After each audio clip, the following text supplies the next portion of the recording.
नमस्कार साथियों। आज पर्सनालिटी डेवलपमेंट का चैप्टर 5 जीवन का लक्ष्य सुख नहीं है, इसको समझने का प्रयास करेंगे। मनुष्य का अंतिम लक्ष्य सुख नहीं वरन ज्ञान है। सुख और आनंद विनाशी हैं, अतः सुख को चरम लक्ष्य मान लेना भूल है। संसार में सब दुखों का मूल यही है कि मनुष्य मूर्खतावश सुख को ही अपना आदर्श समझ लेता है। पर कुछ समय के बाद मनुष्य को यह बोध होता है कि जिसकी ओर वह जा रहा है वह सुख नहीं वरन ज्ञान है, तथा सुख और दुख दोनों ही महान शिक्षक हैं, और जितनी शिक्षा उसे भलाई से मिलती है उतनी ही बुराई से भी। चरित्र को एक विशिष्ट ढांचे में ढालने में भलाई और बुराई दोनों का समान अंश रहता है, और कभी कभी तो दुख सुख से भी बड़ा शिक्षक हो जाता है।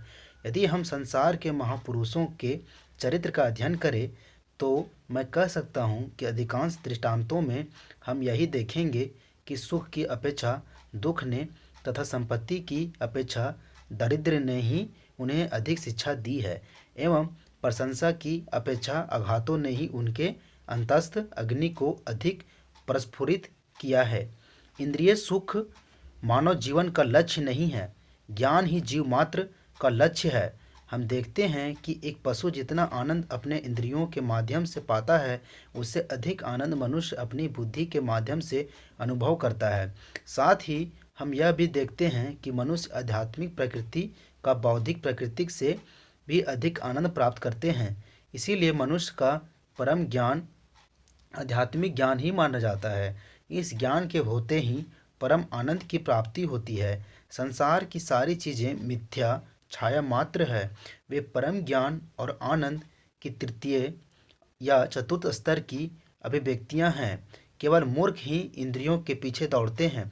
इंद्रियों में रहना सरल है, खाते पीते और मौज उड़ाते हुए पुराने ढर्रे में चलते रहना सरलतर है। किंतु आजकल के दार्शनिक तुम्हें जो बतलाना चाहते हैं वह यह है कि मौज उड़ाओ, किंतु उस पर केवल धर्म की छाप लगा दो। इस प्रकार का सिद्धांत बड़ा खतरनाक है। इंद्रियों में ही मृत्यु है, आत्मा के स्तर पर का जीवन ही सच्चा जीवन है। अन्य सब स्तरों का जीवन मृत्यु स्वरूप है। यह संपूर्ण जीवन एक व्यायामशाला है।